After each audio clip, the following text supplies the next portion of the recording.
अस्सलामुअलैकुम। एक बार फिर से खुशामदीद मेरे इस लाइव फेसबुक सेशन में। मैं हूं मोहम्मद इमरान, इंटरव्यू वाला। और आज के इस वक्त के जो हमारे गेस्ट हैं, हर्ष नारायण। हर्ष नारायण जी का ताल्लुक पड़ोसी मुल्क हिंदुस्तान से है और बहुत ही मिलनसार, बहुत ही खुशगुफ्तार इंसान है। और इनके बारे में जैसे कि थोड़ा सा मैं आपको बताता चलूं कि ये फिल्म मेकर हैं, डायरेक्टर हैं। तो मजीद हम बकौल इन्हीं की ज़बानी इनसे जानेंगे बहुत कुछ इनके बारे में भी, और इनसे मजीद बहुत कुछ सीखने की भी कोशिश करेंगे, क्योंकि माशाल्लाह इनके इस फील्ड में काफ़ी तजुर्बात रहे हैं। तो बिला ताखीर मैं अपने प्रोग्राम को बाकायदा तौर पर आगाज करूंगा। अस्सलाम वालेकुम, नमस्कार हर्ष नारायण जी। अस्सलाम वालेकुम इमरान भाई, वालेकुम सलाम। कैसे हैं आप लोग? अल्हम्दुलिल्लाह बिल्कुल ठीक ठाक, खैरियत सर। आप सुनाइएगा, खैरियत से हैं? बिल्कुल खैरियत से हैं। अपने घरों में बंद हैं हम सब। तो अब लॉकडाउन है और घरों से ही काम कर रहे हैं, ज़्यादातर ऑनलाइन काम चल रहा है। सही बात है, बिल्कुल बिल्कुल वजह फरमाया आपने हर्ष जी। सबसे पहले तो मैं आपका इंतहाई मशकूर हूं कि आपने हमारे प्रोग्राम के लिए टाइम निकाला और हमें वक्त दिया। बिल्कुल मुझे भी अच्छा लगेगा आप लोगों से बात करके। कुछ आपकी सुनूंगा मैं, कुछ अपनी सुनाऊंगा। तो बहुत हमें भी खुशी होगी। बहुत बहुत शुक्रिया, बहुत मोहब्बत है हर्ष जी। अच्छा, यहाँ पर वक्तन फवक्तन बहुत सारे नाजरीन हमारे साथ बराह रास्त यानी कि लाइव जुड़ रहे हैं। और हमारे बहुत सारे नाजरीन ऐसे भी होते हैं जो हमारे सेशन को रिकॉर्डेड देखते हैं। काइंडली आप अपना एक जामे तारुफ बकौल अपनी जबानी करवाइएगा कि आखिर आप हैं कौन, कहाँ से हैं, क्या करते हैं, क्या करना चाहते हैं। देखें इमरान, सबसे पहले तो बहुत शुक्रिया मुझे अपने शो में बुलाने के लिए, ये तवज्जो देने के लिए। वैसे मैं एक डॉक्यूमेंट्री फिल्म मेकर हूँ और मैंने डॉक्यूमेंट्री फिल्में बनाई हैं बहुत सारी। मैं ज़्यादातर आर्ट और कल्चर के मुतालिक ही काम करता रहा हूँ। यानी कि जो मेरी फिल्में हैं वो डिफरेंट फॉर्म्स ऑफ आर्ट के ऊपर डिपेंड करती हैं। जो हमारे म्यूजिक हैं, डांस हैं, जो ट्रेडिशनल आर्ट हैं, ज़्यादातर मैं उन पे काम करता हूँ। म्यूजिक हैं, डांस हैं, थिएटर हैं। और मेरा जो वर्क एरिया है वो पूरा साउथ एशिया है। बिकॉज मैं ये देखता हूँ, महसूस करता हूँ, जो हमारा आर्ट है, ट्रेडिशनल आर्ट है खासकर, वो पूरे साउथ एशिया में आपस में जुड़ा हुआ है। वो ऐसा नहीं है कि वो हिंदुस्तान में अलग है, पाकिस्तान में अलग है, बांग्लादेश में अलग है। या वो कव्वाली है तो हमारे यहाँ भी, आपके यहाँ भी उसकी वेराइटीज काफी हैं। बट वो भी आपस में कम्युनिकेट करती हैं। आर्ट फॉर्म्स काफी डायनेमिक इन्वायरमेंट है। जो आर्टिस्ट हैं वो भी एक दूसरे के, जो फनकार हैं, एक दूसरे के फन से सीखते हैं। तो मैं इसमें, मेरी बड़ी दिलचस्पी है। इस तरह के प्रोजेक्ट पे काम करता हूँ जो जो आर्ट का सिलसिला है और फनकार हैं हमारे यहाँ। और फिर मैं ये भी देखने की कोशिश करता हूँ कि क्या आर्ट जो है एक ऐसा स्ट्रॉन्ग मीडियम बन सकता है जो पूरी साउथ एशिया में फिर से अमन बहाली में मदद कर सके। जो आपस में मुल्कों के दिलों को आपस में जोड़ सके, वो भी मैं देखता हूँ। फिर ऑफ कोर्स आगे चल के मैं फिक्शन फिल्म भी बनाना चाहता हूँ। मैं आगे आपसे बात करूंगा। फिलहाल तो मैं डॉक्यूमेंट्रीज पे में ज्यादा दिलचस्पी है। सही, बिल्कुल। यहाँ पर हर्ष नारायण जी, मैं थोड़ा सा आपसे ये जरूर जानना चाहूंगा, माजी में अब तक आप इस तरह की कितने डॉक्यूमेंट्रीज बना चुके हैं आर्ट पर, कल्चर पर? क्योंकि हिंदुस्तान माशाल्लाह दुनिया में 1.25 करोड़ की आबादी का वो मुल्क है जहां पर मैं ये समझता हूँ कि डिफरेंट कल्चर्स पाए जाते हैं। इस हवाले से कुछ बताइएगा। इमरान भाई, मैंने तकरीबन जो अच्छी खास आप कहेंगे एक्सपेरिमेंट्स तो बहुत किए हैं, उनको नहीं गिनना चाहिए। बट जो खास काम है मेरे, जो 8-10 डॉक्यूमेंट्रीज हैं जो काफी सराहे गए, पसंद किए गए। ऐसे 8-10 हैं। मैं आपको लिंक भी भेज दूंगा जो आप अपने व्यूअर से शेयर कर सकते हैं। और अभी और बहुत सारी चीजें मैंने शूट करके रखी हैं, उन्हें एडिट करना है। और शूट करने का इरादा है वो तो अलग बात है। अभी ऑलरेडी शूट करके रखी हुई है जो मुझे एडिट करना है और रिलीज करना है। और इसके अलावा मैं, अच्छा, अभी इस पे तो यही है कि ये 8-10 फिल्में मैंने अभी बनाई हैं। और मैं वैसे आर्ट के लाइव इवेंट्स भी मैंने ऑर्गेनाइज किए हैं। और मैं एक और चीज आजकल एक कर रहा हूँ, पिछले कुछ सालों से मैं इंटरनेशनल फिल्म फेस्टिवल्स ऑर्गेनाइज कर रहा हूँ, specially south Asian film festivals, जहाँ मैं पूरे साउथ एशियन कंट्रीज जो हैं हमारी, उसमें जो अच्छी अच्छी फिल्में हैं उन्हें एक जगह इकट्ठा करना और उन्हें स्क्रीन करना लोगों के लिए, जो फिल्म मेकर्स हैं, हमारे आर्टिस्ट हैं, उनको इनवाइट करना, तो वो भी मैं करता रहा हूँ पिछले कुछ सालों से। सही, जबरदस्त। मैं ये जानना चाह रहा था हर्ष जी, जैसे कि हिंदुस्तान में माशाल्लाह डिफरेंट कल्चर्स पाए जाते हैं, अब तक आपकी कुछ इस तरह की ऐसी वीडियोस रही होंगी, ऐसी डॉक्यूमेंट्रीज रही होंगी जो आपने बनाई होंगी, तो उनके बारे में थोड़ा सा जानना चाह रहा था। आपने माजी में कौन कौन सी इस तरह की आप बना चुके हैं? देखिए, एक मैंने आपने एक संतूर एक साज होता है, वैसे तो वो कश्मीरी साज है संतूर, तो उसके हमारे बहुत बड़े पंडित शिव कुमार शर्मा हमारे यहाँ, तो मैंने उनके साथ एक संतूर के ऊपर फिल्म बनाई थी। वो मैं समझना चाहता था कि संतूर की जो ओरिजिन है वो कैसे है, जो कश्मीरी फोक जो म्यूजिशियंस होते थे वो संतूर को कैसे यूज करते थे, क्योंकि संतूर को बाद में लोगों ने क्लासिकल मौसीकी में, तो वो बाद में आया, पहले तो वो कश्मीरी फोक इंस्ट्रूमेंट के तौर पे ही जाना चाहता था। फिर पंडित जी शिव कुमार शर्मा जी ने ऐसा बताया कि उनके पिताजी, उनके अब्बू ने संतूर में कुछ चेंजेस किए ताकि वो क्लासिकी मौसीकी में भी एक्सेप्ट हो सके, उसमें क्लासिकी मौसीकी की भी के लिए भी यूज किया जा सके। तो फिर उस वजह से फिर इनके खानदान ने, शिव जी के खानदान ने उसको क्लासिकी मौसीकी में इस्तेमाल करना शुरू किया।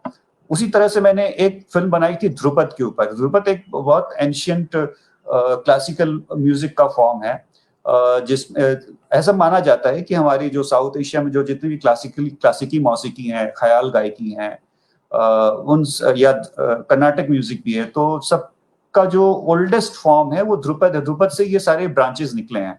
तो मैंने उसके ऊपर एक फिल्म बनाई थी गुंडेचा ब्रदर्स के साथ, जो हमारे अच्छे ध्रुपद के बहुत अच्छे जानने वाले फनकार हैं हिंदुस्तान में, तो ध्रुपद को समझना चाहता था। फिर मैंने और भी मैंने फिल्म बनाई जो मैं समझना चाहता आज की जो यंग जनरेशन है उसका क्लासिकी मौसीकी के साथ, आर्ट के साथ, डिफरेंट फॉर्म्स ऑफ आर्ट के साथ क्या रिलेशनशिप है, वो मैं समझने के लिए मैंने कुछ एक दो फिल्में बनाई। क्योंकि आज की यूथ को कहा जाए, लोग कहते हैं कि वो ज्यादा वेस्टर्न म्यूजिक की ओर ज्यादा इंटरेस्ट लेते हैं। कोई इसमें वो वेस्टर्न म्यूजिक में इंटरेस्ट लेनी भी चाहिए, वो अच्छी चीज है, बट ये भी ये भी माना जाता है कि नहीं, वो हमारी जो विरासत है, हमारी ट्रेडिशनल म्यूजिक है, उसमें इंटरेस्ट कम ले रहे हैं। तो वो समझने के लिए मैंने कुछ एक दो फिल्में बनाई कि यूथ की क्या रिलेशनशिप है। और मैंने तो पाया कि अगर यूथ सुनता है या देखता है उस आर्ट को तो जरूर पसंद करता है, वो चाहे हमारी हो, मतलब हमारी पुरानी चीजें हो या वेस्टर्न हो, उसको इससे फर्क नहीं पड़ता कि वो आर्ट हमारी ट्रेडिशनल आर्ट है या वेस्टर्न है, उसको उसकी एक्सपोजर मिलनी चाहिए। प्रॉब्लम ये है कि हम एक्सपोजर नहीं क्रिएट कर पाते हैं सोसाइटी में। एक्सपोजर जो है ज्यादा वेस्टर्न म्यूजिक की, इसलिए उसको उसकी तरफ ज्यादा इंटरेस्ट डेवलप हो जाता है।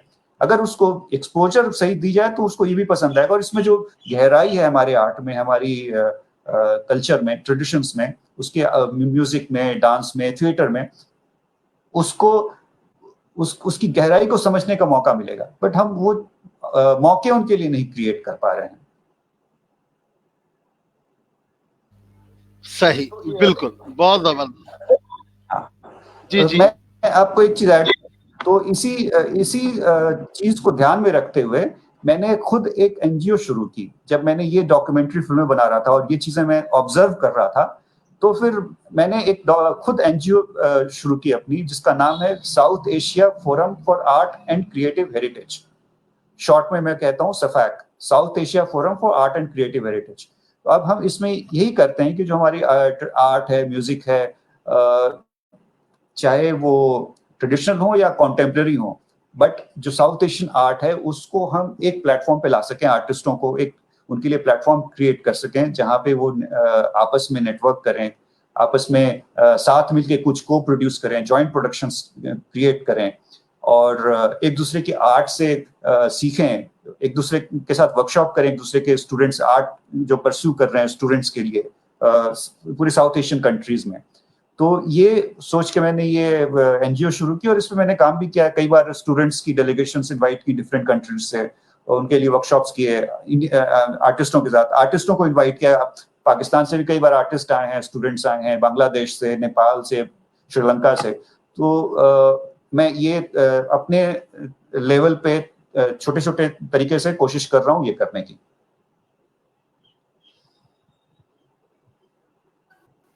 सही, बिल्कुल, बहुत जबरदस्त।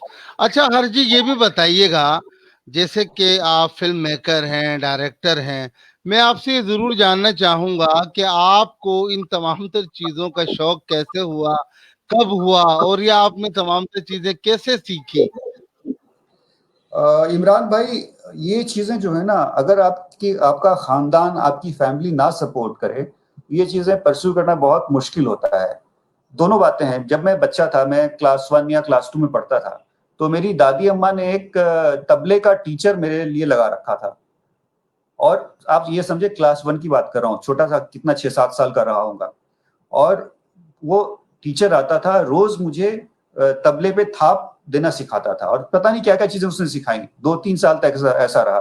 फिर स्कूल में मुझे एक बार मौका भी स्कूल में कोई जलसा था, कोई फंक्शन था स्कूल का, तो स्कूल की क्लास की लड़कियों को डांस सिखाया गया और उसके लिए तबला मैं ही बजा रहा था। तो मेरे तबले की थाप पे वो डांस कर रही थी। एक 6-7 साल के बच्चे को बड़ी खुशी हुई है देख के कि भाई मेरी उंगलियों पे नाच रही हैं। तो देखें, आर्ट बचपन से ही बच्चे के जहन में डालना होता है। तो उस तरह से हमारी अपब्रिंगिंग हुई। तो ऑफ कोर्स आर्ट की तरफ नेचुरली एक रुझान होना तो बहुत स्वाभाविक है। सही, यानी कि बचपन से ही आपको इन तमाम तर चीजों के हवाले से पेरेंट्स की जानिब से इन्वॉल्व कर दिया गया, तभी आज आप इस मुकाम पर हैं। और इसमें बहुत दिली सुकून भी मिलता है, ऐसा नहीं है। ये दुनिया है, एक अलग दुनिया है। इसमें आप अगर चले जाएं तो जिंदगी के हर प्रॉब्लम्स, हर समस्या का समाधान है, यानी हर प्रॉब्लम्स का सॉल्यूशन है। आपको जो सुख मिलता है, जो दिली खुशी मिलती है, आप चाहे, मैं ये कहता हूँ, आप कोई भी प्रोफेशन परस्यू करें, चाहे आप इंटरव्यूअर हैं, चाहे आप डॉक्टर हैं, इंजीनियर हैं, बट एक आर्ट को अपनी जिंदगी में जरूर जगह दें। कोई भी आर्ट को आप फॉलो करें, आपकी जिंदगी बहुत आसान हो जाएगी। सही, बिल्कुल वजह फरमाया आपने। जाहिर सी बात है, जिस फील्ड में हमारा शौक होगा, हमारी ख्वाहिश होगी, अगर उस फील्ड में हम काम करते हैं तो जाहिर है आपको एक रिलैक्सेशन मिलती है आपके अपने हवाले से। तो यहाँ पर मैं ये जानना चाहूंगा आपसे हर्ष नारायण जी कि आपकी अब तक की जितनी भी डॉक्यूमेंट्रीज हैं, उनको अगर हम या हमारे नाजरीन कहीं पर देखना चाहें तो वो कब और कहाँ किस तरह से देख सकते हैं? कोई आपका यूट्यूब चैनल है, कोई फेसबुक पेज है? एक तो मेरा यूट्यूब चैनल है, youtube.com/dragonslab। ड्रैगन्स लैब मेरी कंपनी का नाम है जिसमें मैं फिल्म बनाता हूँ। तो ड्रैगन, DRAGONSLAB, ड्रैगन्स लैब। सो youtube.com/dragonslab पे है मेरी कुछ एक फिल्में और कुछ लाइव शोज जो मैंने कुछ लाइव आर्टिस्टों के म्यूजिक वगैरह भी मैंने रिकॉर्ड किए, वो सब है वहां पे। मैं आपको लिंक भी भेज दूंगा जो आप कमेंट बॉक्स में डाल सकते हैं। सही, बेहतरीन। हर्ष नारायण जी, ये भी बताइएगा, पाकिस्तानी फिल्म मेकिंग को किस तरह से देखते हैं? मैं ये देखता हूँ कि 2005 में, लगभग 4 या 5 में पाकिस्तानी सिनेमा फिर से रिवाइव हुई बंदी के बाद में। तो शुरुआत में तो 6-7 साल बहुत एवरेज फिल्में आई, बट मैं अभी देख रहा हूँ कि पिछले 2-3 सालों में बहुत उम्दा फिल्में पाकिस्तान में बनी हैं और उसको देख के दिल खुश हो जाता है। जैसे मैं आपको नाम बताऊंगा, केक फिल्म आई थी 2 साल पहले, जिसमें सनम सईद थी, केक आई थी, आपको याद होगा। और अब्बासी की फिल्म थी, वो बहुत बढ़िया फिल्म बनाई है उन्होंने, आसिम अब्बासी। और केक आप लोगों के किसी भी व्यूअर्स ने नहीं देखा है तो जरूर देखें, वो पाकिस्तानी सिनेमा का एक पिलर है। उसी तरह से एक फिल्म आई थी मोटरसाइकिल गर्ल, और वो भी बहुत बढ़िया फिल्म बनी थी। आप आवाज आ रही है आपको मेरी? सॉरी, वो थोड़ा सा कनेक्टिविटी का मसला था। Narayan ji, kindly please repeat it. मैं कह रहा हूं कि एक पाकिस्तानी फिल्म, मतलब मैंने शुरुआत ये कहने से की थी कि 2004 या 5 से पाकिस्तानी सिनेमा रिवाइव हुई थी। तो मैंने ये देखा कि 6-7 साल तो बहुत एवरेज फिल्में ही बनी, लेकिन पिछले 2-3 सालों से अभी मैं देख रहा हूं कि बहुत उम्दा फिल्में पाकिस्तान में बन रही हैं। फॉर एग्जाम्पल, मैंने 2 साल पहले देखी थी, आपकी केक आई थी, फिल्म का नाम था केक, जो जिसकी अदाकारा थी सनम सईद, आसिम अब्बासी की फिल्म थी। बहुत बढ़िया फिल्म बनाई थी उन्होंने, और ये हर पाकिस्तानी को देखनी चाहिए। वो पाकिस्तानी सिनेमा का एक पिलर है, माइलस्टोन है, और बहुत उम्दा फिल्म बनाई थी। उसी तरह से आपके जामी ने बनाई थी फिल्म, जो अभी आई थी, मोर मोर करके फिल्म बनाई थी जामी ने, बहुत उम्दा फिल्म है वो। देखें, मोर जो है कमर्शियल सिनेमा के कैटेगरी में ना आए आप लेकिन आप अगर उसको आर्ट के नजरिए से देखें, कहीं से भी आप उसको ढूंढ के देखिए, मोर बहुत बढ़िया फिल्म बनाई है जामी ने। उसी तरह से केक का मैंने नाम लिया, केक देखिए। फिर एक फिल्म आई थी मोटरसाइकिल गर्ल 2 साल पहले, वो आप देखिए, बहुत बढ़िया फिल्म बनाई है, आपके पाकिस्तानी फिल्म मेकर्स ने बनाई है, पाकिस्तान में रिलीज हुई थी। कमर्शियल सक्सेस ना मिली हो, लेकिन अगर आप एक आर्ट को देखना चाहते हैं, रियल सिनेमा, तो ये चीजें आप देखें। और फिर मैं पाकिस्तानी टीवी ड्रामे तो बहुत वर्ल्ड नोन है, बहुत अच्छे बन रहे हैं आजकल। अभी आजकल 1-2 साल में थोड़ी सी मैं देख रहा हूँ थोड़ी सी गिरावट आई है, बट 1-1.5 साल पहले तक आजकल थोड़ा ज्यादा कमर्शियलाइजेशन की तरफ जा रहे हैं। बट जो कंटेंट, जो कहते हैं, जो पाकिस्तानी टीवी ड्रामों में कंटेंट भी बहुत स्ट्रांग होता था 1-1.5 साल पहले तक, तो उसमें भी आपका जो प्यारे अफजल मेरा फेवरेट शो रहा है। काफी अच्छे अच्छे शोज मैंने देखे हैं जो यहाँ, बल्कि जिंदगी चैनल इंडिया में आता था, तो उसकी वजह से, उसकी मार्फत से हमें पाकिस्तानी जिंदगी को देखने का मौका मिला, और पाकिस्तानी ड्रामों को देखने का मौका मिला, वहाँ के फनकारों को देखने का मौका मिला। बहुत अच्छे अच्छे एक्टर्स हैं आपके पास। तो हम उम्मीद करते हैं कि और अच्छी फिल्में भी पाकिस्तान में बनेंगी। अभी मैं सुन रहा था कि वो जनवरी में फिल्म रिलीज होने वाली थी, वो जो कंट्रोवर्सी में चली गई थी कुछ, सही। तो पता नहीं। हाँ, और हाँ, बताएं आप। सही। अच्छा, हिंदुस्तान में पाकिस्तानी ड्रामास को भी बहुत ज्यादा पसंद किया जाता है, खुसूसन यूट्यूब पर। अगर हम व्यूज और कमेंट्स को देखते हैं तो पड़ोसी मुल्क हिंदुस्तान के बहुत सारे व्यूज होते हैं और बहुत सारे कमेंट्स होते हैं जो अपनी पसंदीदगी का इजहार कर रहे होते हैं, खुसूसन पाकिस्तानी ड्रामास के हवाले से। मतलब ये बात दुरुस्त है? आप ये समझते हैं कि वाकई ये हकीकत है? आप सवाल को थोड़ा दोहराएंगे, मैं ठीक से समझ नहीं पाया। मैं ये कह रहा था हर्ष नारायण जी कि पाकिस्तानी ड्रामास को हिंदुस्तान में बहुत ज्यादा पजीराई हासिल है। जैसा कि यूट्यूब पर अक्सर और बेशतर हम देखते हैं, पाकिस्तानी ड्रामास के हवाले से यूट्यूब पर हिंदुस्तानी व्यूज और हिंदुस्तानी कमेंट्स वगैरह से हमें ये नजर आता है कि वाकई वहां पर पाकिस्तानी ड्रामास को बेहद पसंद किया जाता है, सराहा जाता है। देखिए, आप बिल्कुल तवज्जो फरमा रहे हैं पाकिस्तानी ड्रामों को। इंडिया में एक, मतलब हमारी पूरी साउथ एशिया में, मैं कहता हूँ सिर्फ इंडिया की बात नहीं है, हमारे लोग जो हैं वो आर्ट को समझने वाले लोग हैं। अगर उनको एक अच्छी चीज दिखाई जाए तो जरूर उसको अप्रिशिएट करते हैं। हमारी खासियत है, हमारी पूरी साउथ एशियन कम्युनिटी की, क्योंकि हम सब एक ही जगह, इंडस वैली से हम सब निकले हैं। हम ये मानते हैं कि इंडस वैली ही से हमारा ओरिजिन हुआ है, जहां से आप बिलोंग करते हैं, हमारी इंडस वैली। तो आप इंडस वैली के पास तो आप रहते हैं। फिर जो पाकिस्तानी ड्रामे हैं या वहाँ की अच्छी फिल्में भी हैं, हमारे यहाँ लोग बहुत पसंद करते हैं। और आज भी आप देखें, 2 OTT प्लेटफॉर्म का मैं नाम लूंगा। OTT मतलब जो वेब चैनल होते हैं, वे वेब चैनल। एक है MX player. MX player India का one of the top OTT platform है, या वेब चैनल आप कह लें।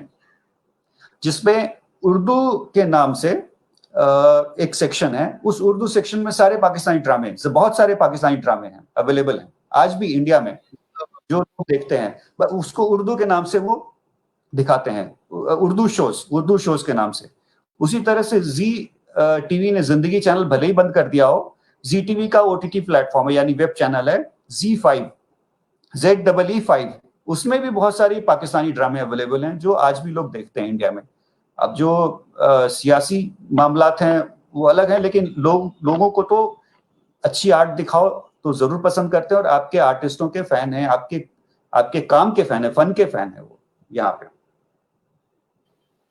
सही, जबरदस्त। हर्ष नारायण जी, ये भी बताइएगा कि मुस्तकबिल करीब में आपके ऐसे और मजीद कौन से प्रोजेक्ट्स हैं जिन पे आप काम कर रहे हैं? जैसे कि इस वक्त करंटली आपकी एक रोमांटिक फीचर फिल्म है, ये रास्ते हैं प्यार के, उस पर भी आप काम कर रहे हैं, तो इस तरह के और भी कोई प्रोजेक्ट्स हैं?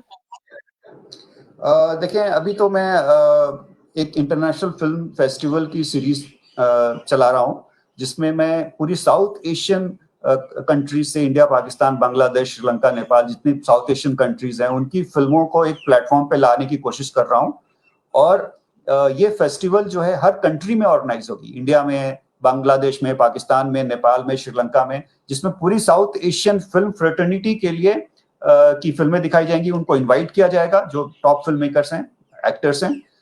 इसका नाम है Indus valley international film festival. इसका नाम भी यही है, Indus valley international film festival. और इसकी वेबसाइट बता दूं, आपके जो व्यूअर्स हैं आप लोग देख सकते हैं, IVIFF.com। ये शॉर्ट फॉर्म है Indus valley international film festival का, IVIFF.com, ये आप देखें। और ये फिल्म फेस्टिवल के मार्फत मेरा ये गोल है कि हम एक प्लेटफॉर्म बनाए जहां फिल्म मेकर्स, जो साउथ एशियन फिल्म मेकर्स हैं, आपस में फिर से मिल सकें, आपस में कोलैबोरेट कर सकें, मिलके फिल्में बना सकें, को प्रोड्यूस कर सकें, इसी सोच के। और जो एक्टर्स हैं या अदर टेक्नीशियंस हैं वो भी एक दूसरे के साथ, एक दूसरे के प्रोजेक्ट्स में काम कर सकें, इसी सोच के साथ मैंने ये प्लेटफॉर्म बनाया है। मैंने ऑलरेडी दो तीन फेस्टिवल्स ऑर्गेनाइज किए हैं इस पे, और आगे मैं इसको, और जब ये लॉकडाउन टूटेगा तो फिर से मैं इंडिया में करूंगा और इसको और रोबस्ट तरीके से आगे लेके जाऊंगा। और फिल्म जो आपने बताई, ये रास्ते हैं प्यार के, वो मेरी ड्रीम प्रोजेक्ट है। उसके अलावा मैं 2 और फीचर फिल्में हैं जो अभी मैं काम कर रहा हूँ, जो लॉकडाउन के बाद जिस पे काम फिर से चालू होगा, उसके बारे में डिटेल्स मैं अनाउंस करूंगा। वो अभी प्रीमैच्योर है क्योंकि अभी वो पब्लिकली अनाउंस नहीं हुई, तो मैं उसके बारे में बता नहीं सकता। सही। अच्छा, ये बताइएगा Harsh Narayan ji, as a film maker, film director, माशरे की बेहतरी यानी सोसाइटी की बेहतरी के लिए एक फिल्म मेकर, एक डायरेक्टर किस तरह से अपना एक बेहतरीन किरदार अदा कर सकता है? देखें, जो फिल्म मेकर्स हैं, आर्टिस्ट हैं, इनफैक्ट ये उनकी ही जिम्मेवारी होती है जब मुआशरे में नफरत, मुआशरे में दुख का माहौल हो, एक दूसरे के पे डिस्ट्रस्ट का माहौल हो, तो ये आर्टिस्टों का ही काम होता है लोगों को एक साथ लाना, दिलों को जोड़ना। लोगों के दिलों में जो घाव हैं, एक दूसरे के दिए हुए घाव हैं या जो दुख हैं, उनको कम करना, उस पे मलहम लगाना, और एक उम्मीद का दिया जलाना जो अंधेरा हो गया है हमारे मुआशरे में, उसमें उम्मीद का दिया लगाना, ये आर्टिस्टों का काम। उसको, आर्टिस्टों को, फिल्म मेकर्स को उससे पीछे नहीं हटना चाहिए, मैं ऐसा मानता हूँ। क्योंकि अगर आर्टिस्ट पर चुप हो गए, आर्टिस्ट भी अगर जिंगोइस्टिक हो गए तो फिर मरहम कौन लगाएगा? सही बात है, बिल्कुल। अच्छा, ये भी बताइएगा हर्ष नारायण जी, अगर कोई नौजवान, जैसे कि व्यूअर्स हमारे साथ इस वक्त जुड़े हुए हैं और जो बाद में देखेंगे, अगर फिल्म मेकिंग से रिलेटेड काम शुरू करना चाहते हैं, वो भी इसी फील्ड में आना चाहते हैं, फिल्म मेकिंग करना, डायरेक्शन करना, तो वो आखिर बेसिकली अपनी शुरुआत किस तरह से कर सकते हैं? कैसे करें, इस बारे में कुछ अपने तजुर्बात की रोशनी में बताइएगा। क्या ये काम करना आसान है या बहुत मुश्किल है? देखिए इमरान भाई, को काम तो कोई मुश्किल नहीं होता है और होता भी है कोई भी काम जब आप ना करें तो इसमें ये है कि जो भी फिल्म मेकिंग करना चाहे, खासकर फिल्म मेकिंग को एज अ करियर परस्यू करना चाहे, किसी भी इदारे फिल्म मेकिंग किसी भी फॉर्मेट में, as an actor, as a director, as a technician, as a designer, तो उसको सबसे पहले अपने दो चार दोस्तों के साथ एक ग्रुप बना के कुछ छोटी छोटी फिल्में बनानी शुरू करनी चाहिए। सबसे पहला काम आपको ये करना है कि आप लिखिए, कुछ कहानियां लिखिए, अच्छी कहानियां लिखिए। सबसे पहले आप फिल्म बनाना भी छोड़िए, पहले दो चार अच्छी कहानियां लिखिए और उसमें से आप अपने परिवार में, फैमिली में, दोस्तों में मशवरा करके एक दो कहानी सेलेक्ट कीजिए जो बेस्ट है उनमें, जिसपे फिल्म बनाई जा सकती है। फिर उस पे आप एक स्क्रीन प्ले लिखिए। स्क्रीन प्ले का मतलब है कि आप उसमें क्या क्या शॉट्स होंगे, उसमें कैमरा कैसे मूव करेगा, आप स्क्रीन पे क्या दिखाने वाले हैं, बेसिकली आपके स्क्रीन पे क्या दिखेगा, उसमें कौन कौन से एक्टर आएंगे, कैरेक्टर्स आएंगे, उस कैरेक्टर्स को आप डिफाइन कीजिए कि वो कैरेक्टर कैसा है, क्या उसकी बैकग्राउंड है, वो चीजें आप डेवलप कर लीजिए अपनी स्क्रिप्ट। फिर आप दोस्तों के साथ में अपने मोबाइल कैमरे से, जिसके पास थोड़ा अच्छा मोबाइल है, अच्छा कैमरा है और उसकी माइक साउंड क्वालिटी अच्छी है, उसके साथ शूट कीजिए। आप 2 4 5 मिनट की फिल्म बनाएं और आप यूट्यूब पे डालें। आजकल तो बहुत अच्छा प्लेटफॉर्म है। अगर आपकी फिल्म अच्छी है, लोगों ने पसंद किया, अगर उसकी व्यूअरशिप अच्छी हो जाती है, तो आपको खुद ब खुद और बड़े फिल्म मेकर्स भी अप्रोच करेंगे, आपको एनकरेजमेंट सही। मिलेगी। आप और 2 4 फिल्में ऐसे बना के डालें धीरे धीरे। वक्त लगता है, आप हड़बड़ी में नहीं होता है, आपको थोड़ा टाइम देना होगा। फिर पर आपने अच्छा काम किया तो आपको रिकॉग्निशन भी मिलेगी और आगे आपको बढ़ने का मौका भी मिलेगा। सही। बिल्कुल। अच्छा, ये भी बताइएगा हर्ष नारायण जी, वैसे आपका काफी टाइम ले लिया जैसे कि आपने कहा था, लेकिन एक आखिरी सवाल मैं आपसे जरूर करना चाहूंगा प्रोग्राम के आखिर में जाते जाते। इस वक्त जिस सिचुएशन में इस वक्त हम हैं, यानी कि पूरी दुनिया ही एक लॉकडाउन की सूरत में है और इस कोरोना वायरस के चक्कर में हम फंसे हुए हैं। As a film maker, director, आपके माइंड में कोई इस तरह का आइडिया है कि after this lockdown, after this corona, कुछ इस हवाले से भी कुछ बनाया जाए, कुछ इस तरह की कोई स्टोरी कि इसके बाद क्या होगा, या इसमें मौजूद रहते हुए क्या हुआ या क्या हो रहा है, किस तरह से, इस हवाले से कोई आइडिया? इमरान भाई, मैं इस बारे में ये सोचता हूँ कि अभी तो आप टीवी टीवी खोलें तो 24 घंटे तो यही आ रहा है, कोरोना कोरोना कोरोना। पूरी दुनिया में, हमारे यहाँ भी आपके यहाँ भी वैसे ही होगा। और बिल्कुल बिल्कुल। जितने चैनल खोल लें और वो भी हर छोटी छोटी कहानियां दिखा रहे हैं कि लाहौर में किसी ने कैसे किसी की जान बचाई, कैसे कोई लड़ रहा है कोरोना से कहीं पे, या हमारे यहाँ भी दिल्ली में कैसे कोई लड़ रहा है, पंजाब में कैसे लड़ रहा है। तो अब इसके ऊपर फिल्म, मेरा तो ऐसा मानना है कि अब कोरोना जब खत्म होगा तो लोगों को इसकी याद ना दिलाई जाए। मेरी अपनी सोच है।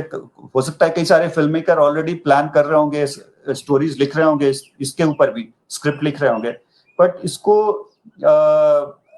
कुछ लोग तो कुछ लोग जरूर इस पे काम कर रहे होंगे, बट मैं इस पे नहीं काम करना चाहूंगा। लोगों को और दुनिया में बहुत सारी चीजें दिखाने के लिए और बहुत अच्छी अच्छी कहानियां हैं, लोगों को उस तरफ ले जाएं। लोगों जितनी जल्दी लोगों के जहन से दर्द, ये दुख दूर हो, ये इसकी वैक्सीन आ भी गई, लोगों की बीमारियां ठीक भी हो गई, कोरोना मतलब खत्म भी हो गया, फिर भी लोगों के जहन में जो इसका खौफ है, मैं नहीं चाहता कि वो खौफ फिर से लोगों को दिखाया जाए, बल्कि लोगों को इसका खौफ खत्म करना है हमें, तो हमें और अच्छी दूसरी चीजें दिखानी चाहिए। बिल्कुल।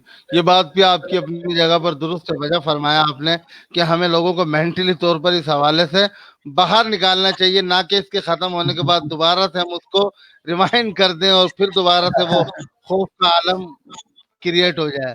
तो बहरहाल जी बहुत जी। शुक्रिया हर्ष नारायण जी, माशाल्लाह बहुत अच्छा लगा आपके साथ बात करके, आपके तजुर्बात से बहुत कुछ सीखा, बहुत कुछ आपके बारे में जाना।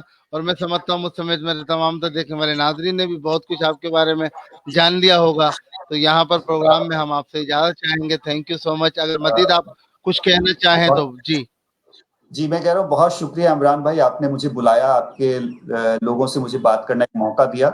और मैं चाहता हूं, मैं एक संदेश, एक मैसेज देना चाहता हूं कि आप लोग जो भी सुन रहे हैं मुझे, आप लोग खुश रहिए, अपने घरों पे रहिए, रोज एक्सरसाइज कीजिए। सुबह सुबह एक्सरसाइज करना बहुत जरूरी है, नहीं तो बॉडी डल हो जाएगी आपकी, और डल बॉडी में ही बीमारियों का घर होता है। आप सुबह छतों पे जाएं, अपने टेरेस पे जाएं, गार्डन में जाएं, लेकिन जरूर एक्सरसाइज करें। और आप ये न्यूज चैनल देखना बंद कर दें।